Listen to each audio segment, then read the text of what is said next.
ಶ್ರೀ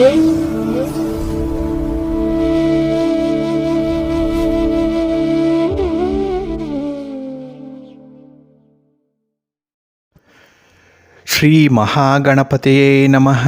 ಶ್ರೀ ಗುರುಭ್ಯೋ ನಮಃ. ಹರಿ ಓಂ. ಸಿರಿಗನ್ನಡ ಸುದ್ದಿವಾಹಿನಿಯ ಸದಭಿಮಾನದ ಸಹೃದಯ ವೀಕ್ಷಕ ಮಹಾಶಯರೇ, ತಮಗೆಲ್ಲರಿಗೂ ಕೂಡ ಸಿರಿಗನ್ನಡ ಸುದ್ದಿವಾಹಿನಿಗೆ ಸ್ವಾಗತ.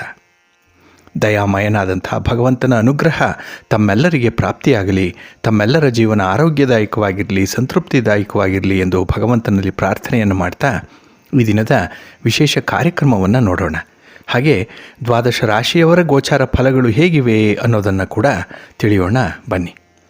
ವೀಕ್ಷಕರೇ, ಈ ದಿನ ತಮ್ಮ ಹುಟ್ಟುಹಬ್ಬವನ್ನು ಆಚರಿಸ್ಕೊಳ್ತಾ ಇರುವಂಥ ತಮಗೆಲ್ಲರಿಗೂ ಕೂಡ ಹುಟ್ಟುಹಬ್ಬದ ಶುಭಾಶಯಗಳು.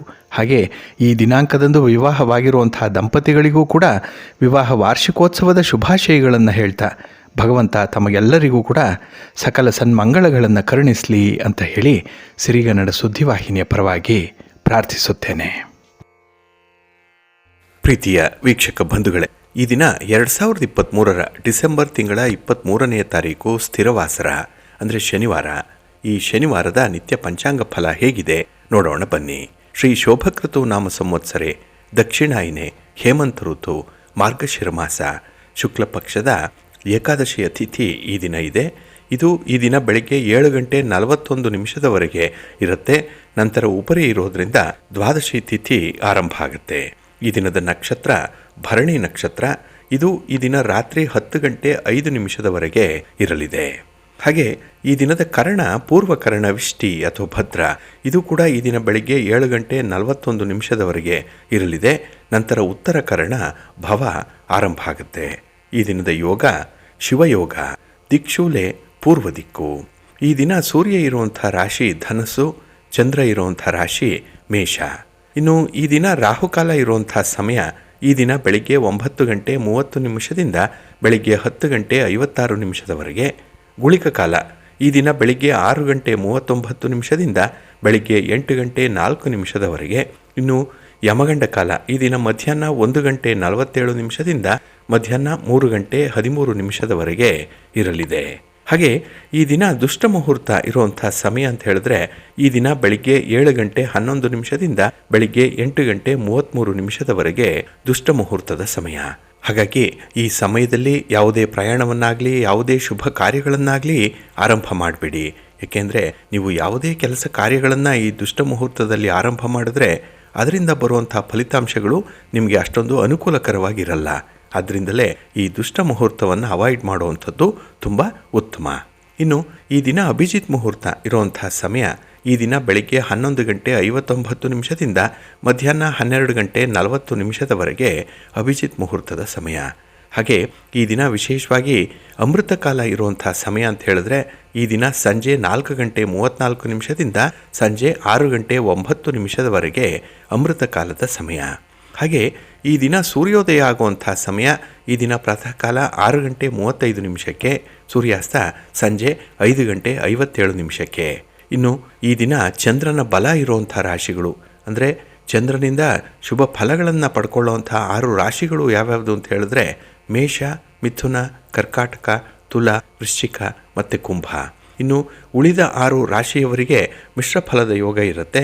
ಅದನ್ನು ಮುಂದೆ ದ್ವಾದಶ ರಾಶಿಯವರ ಗೋಚಾರ ಫಲಗಳನ್ನು ನೋಡುವಂಥ ಸಂದರ್ಭದಲ್ಲಿ ಮತ್ತಷ್ಟು ವಿಚಾರಗಳನ್ನು ತಿಳ್ಕೊಳ್ಳೋಣ.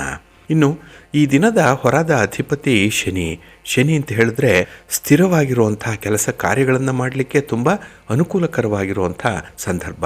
ಹಾಗಾಗಿನೇ ಈ ಶನಿವಾರವನ್ನು ಸ್ಥಿರವಾಸರ ಅಂತ ಹೇಳಿ ಕರೆಯುವಂಥದ್ದು. ಹಾಗೆ ಶನಿ ಆಯುಷ್ಯಕ್ಕೆ ಕಾರಕನಾಗಿರುವಂಥವನು, ಶ್ರಮ ಪಡುವಂಥವ್ರಿಗೆ ಉತ್ತಮವಾದಂಥ ಫಲವನ್ನು ಕೊಡುವಂಥವನು ಶನಿ. ಹಾಗಾಗಿನೇ ಶ್ರಮಕ್ಕೆ ಕರ್ಮಕ್ಕೆ ಕಾರಕನಾಗಿರುವಂಥ ಶನಿ ಬಹಳ ನಿಧಾನವಾಗಿ ಮಂದಗತಿಯಲ್ಲಿ ಚಲಿಸಿದ್ರೂ ಕೂಡ ಈ ಕೆಲಸಗಳಿಂದ ಬರುವಂಥ ಫಲಿತಾಂಶಗಳು ಬಹಳ ಸ್ಥಿರವಾಗಿರುತ್ತೆ. ಹಾಗಾಗಿನೇ ನಾವು ಯಾವುದೇ ಕೆಲಸಗಳನ್ನು ಮಾಡಿದ್ರೂ ಅದು ನಮ್ಮ ಜೀವಿತದ ಕೊನೆಯವರೆಗೂ ಕೂಡ ಬರಬೇಕು. ಅಂಥ ಕೆಲಸಗಳನ್ನು ಈ ದಿನ ಆರಂಭ ಮಾಡಲಿಕ್ಕೆ ತುಂಬ ಪ್ರಶಸ್ತವಾಗಿರುವಂಥದ್ದು. ಹಾಗಾಗಿ ಕೆಲವರು ಆಧ್ಯಾತ್ಮಿಕ ಸಾಧನೆಯನ್ನು ಮಾಡಿಕೊಳ್ತಾರೆ. ಅಂಥವ್ರಿಗೆ ಈ ದಿನ ತುಂಬ ಅನುಕೂಲ ಇರುತ್ತೆ. ಇನ್ನು ಕೆಲವರು ತಂತ್ರವಿದ್ಯೆಯನ್ನು ಕಲಿಯುವಂಥದ್ದು, ಯಂತ್ರ ಮಂತ್ರ ತಂತ್ರ ವಿದ್ಯೆಯನ್ನು ಕಲಿಯುವಂಥವ್ರಿಗೂ ಕೂಡ ಈ ಶನಿವಾರ ಬಹಳ ಪ್ರಶಸ್ತವಾಗಿದೆ, ಬಹಳ ಚೆನ್ನಾಗಿದೆ. ಅದರಲ್ಲೂ ವೈಕುಂಠ ಏಕಾದಶಿ ಬಂದಿರುವಂತಹ ದಿನ. ಹಾಗಾಗಿ ಇಲ್ಲಿ ವೈಕುಂಠ ಅಂತ ಹೇಳಿದ್ರೆ ಶ್ರೀಮನ್ ನಾರಾಯಣನಿಗೆ ಅತ್ಯಂತ ಪ್ರಿಯವಾಗಿರುವಂಥ ದಿನ ಅಂತ ಹೇಳಿದ್ರೆ ಶನಿವಾರ. ಹಾಗಾಗಿನೇ ಈ ಶನಿವಾರದ ದಿನ ನಿಮ್ಮ ಜೀವನದಲ್ಲಿ ಆಗಬೇಕು ಅಂದ್ಕೊಂಡಿರುವಂಥ ಕೆಲವು ಬದಲಾವಣೆಗಳೇನಿದೆ, ಕೆಲವು ಮಾರ್ಪಾಟುಗಳೇನಿದೆ, ಅದನ್ನು ನೀವು ಮಾಡುವಂಥ ಒಂದು ಸಂಕಲ್ಪವನ್ನು ಮಾಡಿಕೊಳ್ಳಿ. ಆ ಒಂದು ನಿಟ್ಟಿನಲ್ಲಿ ನೀವು ಪೂರ್ವ ಸಿದ್ಧತೆಯನ್ನು ಮಾಡಿಕೊಂಡು ಆರಂಭ ಮಾಡಿ, ಖಂಡಿತ ನಿಮಗೆ ಒಳ್ಳೆಯ ಫಲ ಸಿಕ್ಕತ್ತೆ. ಹಾಗಾಗಿ ಈ ಪ್ರಶಸ್ತವಾದಂತಹ ಈ ಶನಿವಾರದ ದಿನದಲ್ಲಿ ವೈಕುಂಠ ಏಕಾದಶಿ ಇರುವಂತಹ ದಿನ ಬಹಳ ವಿಶೇಷವಾಗಿದೆ.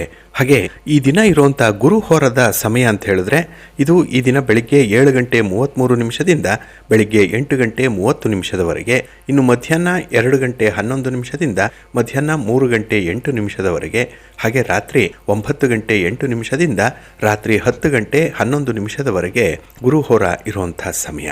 ಇನ್ನು ಈ ದಿನ ಇರುವಂಥ ಶನಿ ಹೋರಾದ ಸಮಯ ಅಂತ ಹೇಳಿದ್ರೆ ಇದು ಈ ದಿನ ಬೆಳಿಗ್ಗೆ 6:37 7:33 ಇನ್ನು ಮಧ್ಯಾಹ್ನ 1:14 ಮಧ್ಯಾಹ್ನ 2:11 ಹಾಗೆ ರಾತ್ರಿ 8:05 ರಾತ್ರಿ 9:08 ಶನಿ ಹೋರ ಇರುವಂಥ ಸಮಯ.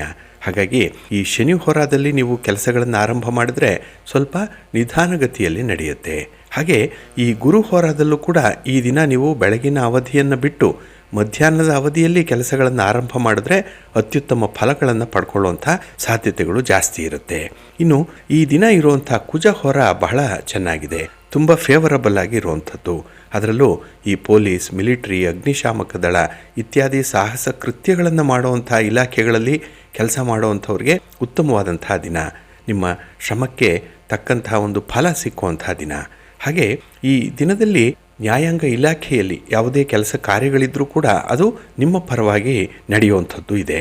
ಹಾಗಾಗಿ ಕುಜಹೋರ ಈ ಭೂಮಿಗೆ ಸಂಬಂಧಪಟ್ಟಂತಹ ವಿಚಾರಗಳಲ್ಲೂ ಕೂಡ ನಿಮಗೆ ಉತ್ತಮವಾದಂತಹ ಅನುಕೂಲಗಳನ್ನು ಕಲ್ಪಿಸ್ಕೊಡುತ್ತೆ.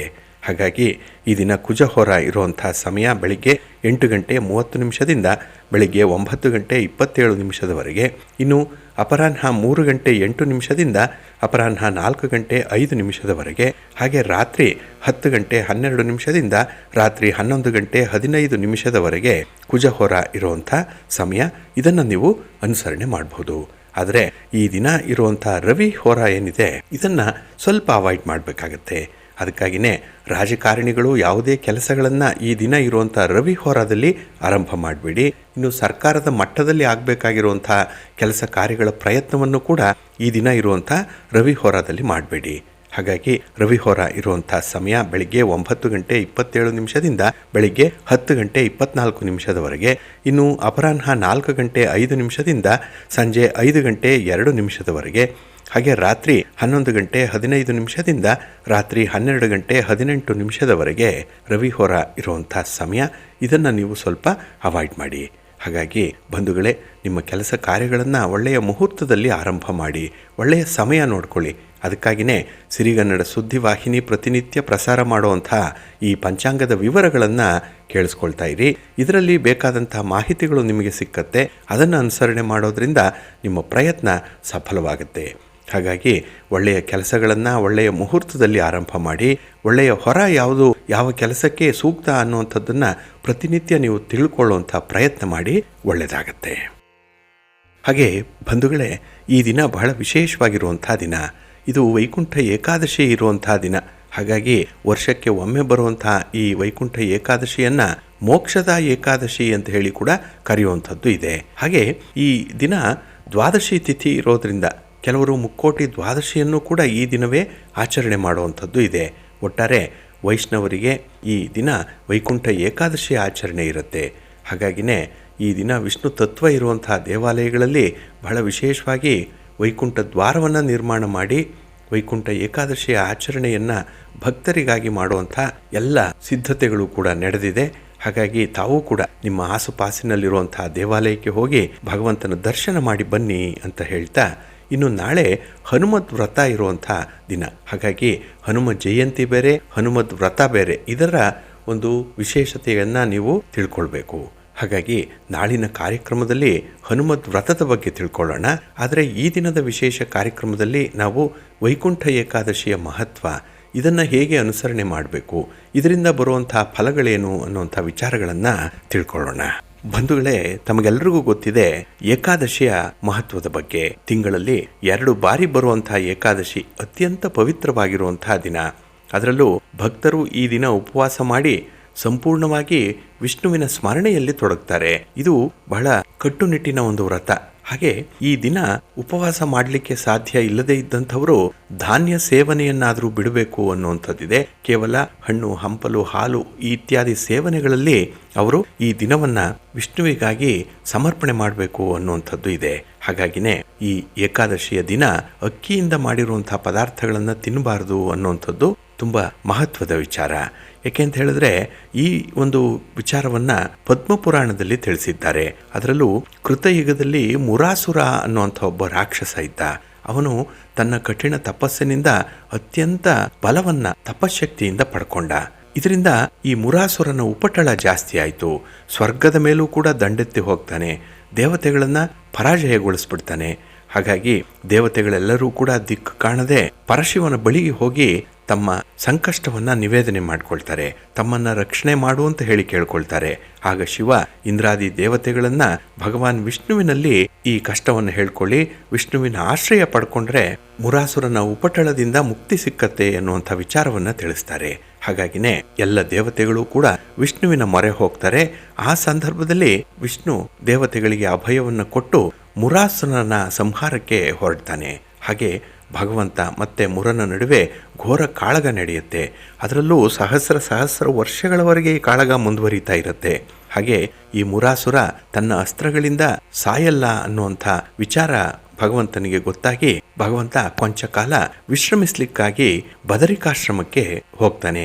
ಅಲ್ಲಿ ಹಿಮವತಿ ಅನ್ನುವಂಥ ಗುಹೆಯಲ್ಲಿ ವಿಶ್ರಾಂತಿಯನ್ನು ಪಡ್ಕೊಳ್ಳುವಂತಹ ಸಂದರ್ಭದಲ್ಲಿ ಮುರಾಸುರ ಆತನ ಮೇಲೆ ಪ್ರಹಾರ ಮಾಡಲಿಕ್ಕೆ ಬರ್ತಾನೆ.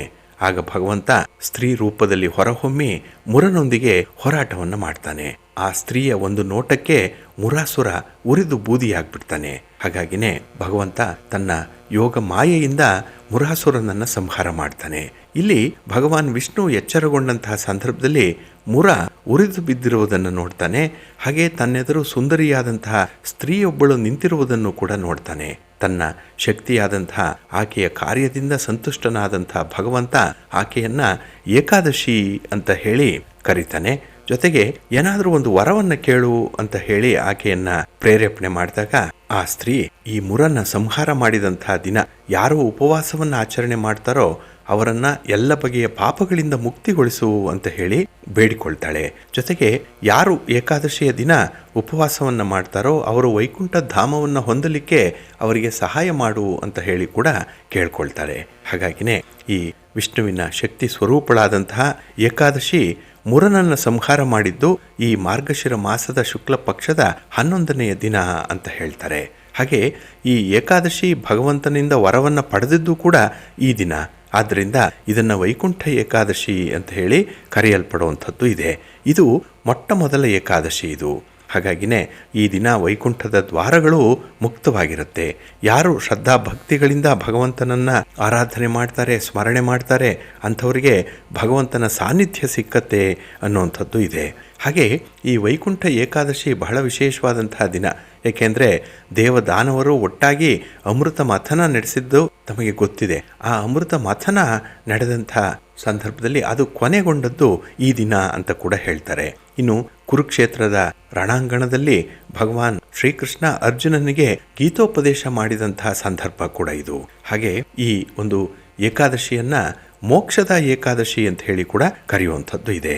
ಹಾಗಾಗಿನೇ ಎಲ್ಲ ವಿಷ್ಣು ದೇವಾಲಯಗಳಲ್ಲಿ ವೈಕುಂಠ ದ್ವಾರವನ್ನು ನಿರ್ಮಾಣ ಮಾಡಿ ವಿಶೇಷ ಪೂಜಾ ಕಾರ್ಯಕ್ರಮಗಳನ್ನು ಆಯೋಜನೆ ಮಾಡಿರ್ತಾರೆ.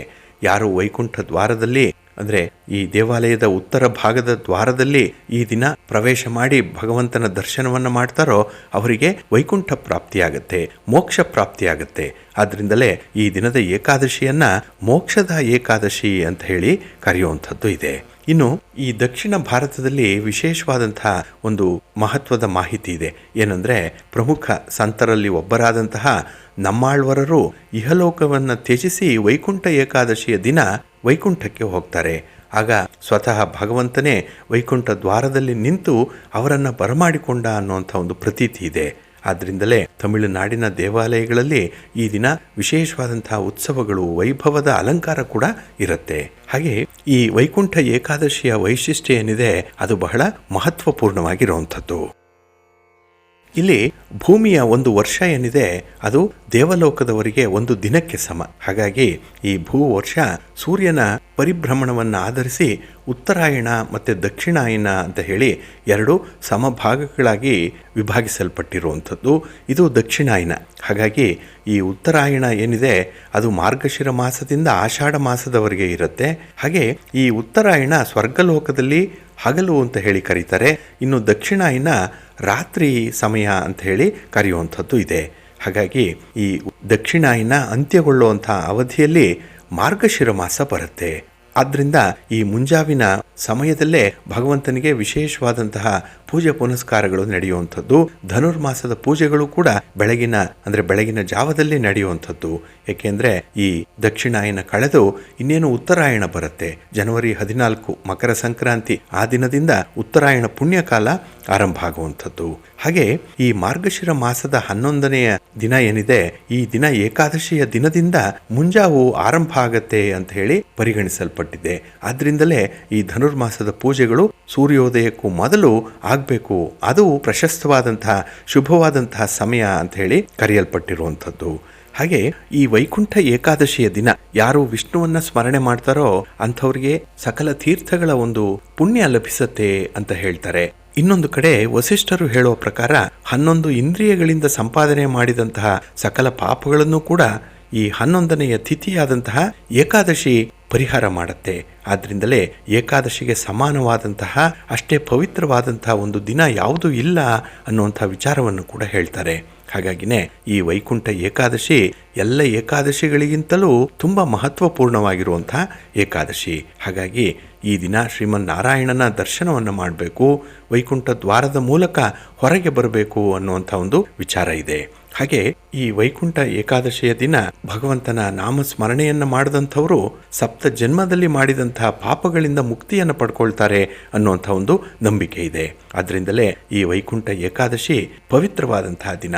ಅಭ್ಯಂಜನ ಮಾಡಿ ಶ್ರೀನಿವಾಸ ಉತ್ಸವ ಮೂರ್ತಿಯ ಜೋಕಾಲಿಗೆ ತಲೆಯನ್ನು ತಾಕಿಸಿ ವೈಕುಂಠ ದ್ವಾರದಿಂದ ಹೊರಬಂದ್ರೆ ಮುಕ್ತಿ ಕಟ್ಟಿಟ್ಟ ಬುತ್ತಿ ಅನ್ನುವಂಥ ಒಂದು ನಂಬಿಕೆ ಕೂಡ ನಮ್ಮ ಜನಮಾನಸದಲ್ಲಿದೆ. ಹಾಗಾಗಿನೇ ಈ ವೈಕುಂಠ ಏಕಾದಶಿಯ ಮಹತ್ವ ಅಷ್ಟಿಷ್ಟಲ್ಲ. ಏಕೆಂದ್ರೆ ಇದು ಧನುರ್ಮಾಸದಲ್ಲಿ ಬರುವಂತಹ ಶುದ್ಧ ಏಕಾದಶಿ. ಇದನ್ನೇ ವೈಕುಂಠ ಏಕಾದಶಿ ಅಂತ ಹೇಳಿ ಕರೆದ್ರೆ ಕೆಲವರು ಇದನ್ನ ಮುಕ್ಕೋಟಿ ಏಕಾದಶಿ ಅಂತ ಹೇಳಿ ಕೂಡ ಕರೆಯುವಂಥದ್ದು ಇದೆ. ಏಕೆಂದ್ರೆ ಸೂರ್ಯ ಧನುರಾಶಿಯಲ್ಲಿ ಪ್ರವೇಶ ಮಾಡಿದ ನಂತರ ಮಕರ ಸಂಕ್ರಮಣದವರೆಗೆ ನಡೆಯುವಂತಹ ಮಾರ್ಗ ಮಧ್ಯೆ ಮುಕ್ಕೋಟಿ ಏಕಾದಶಿ ಬರುತ್ತೆ. ಈ ದಿನ ವೈಕುಂಠದ ಬಾಗಿಲು ತೆರೆದಿರುತ್ತೆ. ಆದ್ರಿಂದಲೇ ಉತ್ತರ ದ್ವಾರದ ಬಳಿ ಭಗವಂತನ ದರ್ಶನಕ್ಕಾಗಿ ಕಾದಿರ್ತಾರೆ ಅನ್ನುವಂಥ ಒಂದು ವಿಚಾರ. ಹಾಗೆ ಮಹಾವಿಷ್ಣು ತನ್ನ ವಾಹನವಾದ ಗರುಡನ ಮೇಲೆ ಕೂತು 3 ಕೋಟಿ ದೇವತೆಗಳೊಂದಿಗೆ ಭೂಲೋಕಕ್ಕೆ ಇಳಿದು ಬಂದು ಭಕ್ತರಿಗೆ ದರ್ಶನವನ್ನು ನೀಡ್ತಾನೆ ಅನ್ನುವಂಥ ಒಂದು ನಂಬಿಕೆ ಕೂಡ ಇದೆ. ಆದ್ರಿಂದಲೇ ಇದಕ್ಕೆ ಮುಕ್ಕೋಟಿ ಏಕಾದಶಿ ಅನ್ನುವಂಥ ಹೆಸರು ಕೂಡ ಬಂದಿರುವಂಥದ್ದು. ಹಾಗಾಗಿ ಈ ಒಂದು ದಿನದ ಏಕಾದಶಿಯ ವ್ರತದ ಆಚರಣೆ ಏನಿದೆ ಇದು 3 ಕೋಟಿ ಏಕಾದಶಿಗಳಿಗೆ ಸಮನಾದಂತಹ ಪವಿತ್ರತೆಯನ್ನು ಹೊಂದಿರೋ ಕಾರಣ ಇದನ್ನ ಮುಕ್ಕೋಟಿ ಏಕಾದಶಿ ಅಂತ ಹೇಳಿ ಕೂಡ ಕರೀತಾರೆ. ಇನ್ನು ವಿಷ್ಣು ಪುರಾಣದ ಪ್ರಕಾರ ಇಬ್ಬರು ರಾಕ್ಷಸರು ತಮಗೆ ವಿರೋಧವಾಗಿದ್ರೂ ಕೂಡ ವೈಕುಂಠ ಏಕಾದಶಿಯ ದಿನ ತನ್ನ ಬಾಗಿಲನ್ನ ತೆರೆದಿಟ್ಟಿರ್ತಾನೆ ಭಗವಂತ ಅನ್ನುವಂಥ ವಿಚಾರ ಇದೆ. ಆದ್ರಿಂದಲೇ ಈ ಮೋಕ್ಷ ಪ್ರಾಪ್ತಿಗಾಗಿ ವೈಕುಂಠದ ಬಾಗಿಲ ಮೂಲಕ ಈ ದಿನ ಪ್ರವೇಶ ಮಾಡಬೇಕು ಅಥವಾ ಹೊರಗೆ ಬರಬೇಕು ಅನ್ನುವಂಥ ಒಂದು ವಿಚಾರ. ಹಾಗಾಗಿ ಬೇರೆ ದಿನಗಳಲ್ಲಿ ಈ ಒಂದು ಉತ್ತರದ ದ್ವಾರವನ್ನ ದೇವಾಲಯಗಳಲ್ಲಿ ಮುಚ್ಚಿರ್ತಾರೆ. ಈ ವೈಕುಂಠ ಏಕಾದಶಿಯ ದಿನ ಮಾತ್ರ ಅದನ್ನ ತೆರೆದಿರುವಂಥದ್ದು ಇದೆ. ಹಾಗಾಗಿ ಶ್ರೀಹರಿಗೆ ಅತ್ಯಂತ ಪ್ರಿಯವಾಗಿರುವಂತಹ ಒಂದು ದಿನ ಅಂತ ಹೇಳಿದ್ರೆ ಅದು ಈ ಏಕಾದಶಿಯ ದಿನ. ಅದರಲ್ಲೂ 3 ಲೋಕಗಳಲ್ಲೂ ಕೂಡ ಈ ಏಕಾದಶಿಯ ವ್ರತಕ್ಕಿಂತ ಮಿಗಿಲಾದಂತಹ ವ್ರತ ಮತ್ತೊಂದಿಲ್ಲ ಅನ್ನುವಂತಹ ಒಂದು ವಿಶೇಷ ಮಹತ್ವ ಇರೋದ್ರಿಂದಲೇ ಈ ದಿನ ನಮ್ಮ ದೈಹಿಕ ಅವಶ್ಯಕತೆಯನ್ನು ಕಡಿಮೆ ಮಾಡಿಕೊಂಡು ಹೆಚ್ಚಿನ ಸಮಯವನ್ನ ಭಗವಂತನ ಸೇವೆಯಲ್ಲಿ ತೊಡಗಿಸ್ಕೊಳ್ಬೇಕು ಅನ್ನುವಂಥದ್ದು. ಜೊತೆಗೆ ಪರಮಾತ್ಮನ ಸಹಚರ್ಯೆಯಲ್ಲಿಯೇ ನಾವು ಆನಂದವನ್ನು ಅನುಭವಿಸಬೇಕು, ಜ್ಞಾನವನ್ನು ಪಡ್ಕೊಳ್ಬೇಕು.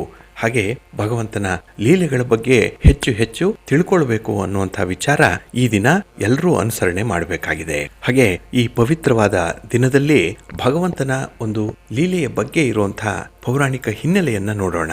ಇಲ್ಲಿ ಮಹಾಪ್ರಳಯದ ನಂತರದಲ್ಲಿ ಭಗವಂತ ಚಿಕ್ಕ ಶಿಶುವಿನ ರೂಪದಲ್ಲಿ ಒಂದು ಆಲದ ಎಲೆಯ ಮೇಲೆ ಪ್ರಳಯ ಕಾಲದ ಜಲದಲ್ಲಿ ತೇಲಾಡ್ತಾ ಇದ್ದ ಆ ಸಂದರ್ಭ.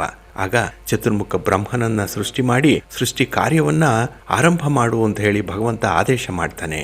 ಸ್ವಲ್ಪ ಸಮಯದಲ್ಲೇ ಬ್ರಹ್ಮದೇವರು ತಮ್ಮ ಶಕ್ತಿಗಳ ಮೂಲವಾದಂತಹ ಭಗವಂತನನ್ನ ಮರೆತು ಅಹಂಕಾರದಿಂದ ಸೃಷ್ಟಿ ಕಾರ್ಯವನ್ನ ಮಾಡಲಿಕ್ಕೆ ಪ್ರಾರಂಭ ಮಾಡಿಬಿಡ್ತಾರೆ. ಆ ಸಮಯದಲ್ಲಿ ಲೋಕ ಮತ್ತೆ ಕಂಠ ಇಬ್ಬರು ರಾಕ್ಷಸರು ಭಗವಂತನ ಕಿವಿಗಳಿಂದ ಉದ್ಭವಿಸ್ತಾರೆ. ಆ ರಾಕ್ಷಸರು ಅಹಂಕಾರ ಮತ್ತೆ ಅಪರಾಧ ಭಾವದಿಂದ ತುಂಬಿದ್ದಂತಹ ಬ್ರಹ್ಮದೇವರನ್ನ ಸಂಹಾರ ಮಾಡಲಿಕ್ಕೆ ಹೋಗ್ತಾರೆ. ಆಗ ಬ್ರಹ್ಮ ಕೂಡಲೇ ತಮ್ಮ ಅಪರಾಧವನ್ನು ತಿಳ್ಕೊಂಡು ರಕ್ಷಣೆಗಾಗಿ ತಮ್ಮ ತಂದೆಯಾದಂತಹ ವಿಷ್ಣುವನ್ನ ಕುರಿತು ಪ್ರಾರ್ಥನೆಯನ್ನ ಮಾಡಿಕೊಳ್ತಾರೆ. ಆಗ ಭಗವಂತ ಬ್ರಹ್ಮದೇವರನ್ನ ಕ್ಷಮಿಸಿ ಆ ಇಬ್ಬರು ರಾಕ್ಷಸರಿಗೆ ವರಗಳನ್ನ ನೀಡ್ತಾನೆ.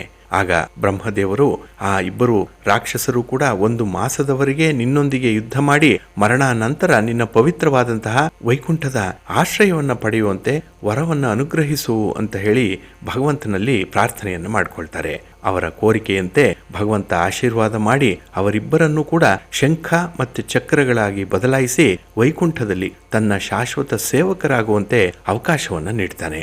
ಇದು ಬಹಳ ವಿಶೇಷವಾಗಿ ಗಮನಿಸಬೇಕಾಗಿರುವಂಥ ಒಂದು ವಿಚಾರ. ಆ ಸಂದರ್ಭದಲ್ಲೇ ಆ ಲೋಕ ಮತ್ತೆ ಕಂಠ ಇಬ್ಬರೂ ಕೂಡ ಭಗವಂತನ ಶಾಶ್ವತ ಸೇವೆ ಸಿಕ್ಕಿದ್ದಕ್ಕಾಗಿ ಭಗವಂತನಿಗೆ ಕೃತಜ್ಞತೆಯನ್ನ ಹೇಳ್ತಾರೆ. ಅದರಲ್ಲೂ ಈ ಧನುರ್ಮಾಸದಲ್ಲಿ ಬರುವಂತಹ ಶುಕ್ಲ ಪಕ್ಷದ ದಿನ ವೈಕುಂಠ ಧಾಮದ ಉತ್ತರ ದ್ವಾರವನ್ನ ತೆರೆದಿಟ್ಟಿದ್ರಿಂದ ವೈಕುಂಠಕ್ಕೆ ನಮ್ಮನ್ನ ಆಹ್ವಾನ ಮಾಡಿದ್ದೀಯಾ, ಅದಕ್ಕಾಗಿ ನಾವು ಕೃತಾರ್ಥರಾಗಿದ್ದೇವೆ ಅಂತ ಹೇಳಿ ಭಗವಂತನ ಸೇವೆಗೆ ತೊಡಗಿಸ್ಕೊಳ್ತಾರೆ. ಹಾಗೆ ಈ ಯಾರು ಭೂಲೋಕದಲ್ಲಿ ವೈಕುಂಠ ಏಕಾದಶಿಯ ದಿನ ಭಗವಂತನ ದರ್ಶನ ಮಾಡ್ತಾರೆ, ಭಗವಂತನ ಆರಾಧನೆಯನ್ನು ಮಾಡ್ತಾರೆ, ಅವರಿಗೂ ಕೂಡ ಮರಣಾನಂತರ ವೈಕುಂಠ ಪ್ರಾಪ್ತಿ ಲಭಿಸ್ಲಿ ಅನ್ನುವಂಥ ವಿಚಾರವನ್ನ ಭಗವಂತ ಪ್ರಸ್ತಾಪ ಮಾಡ್ತಾನೆ.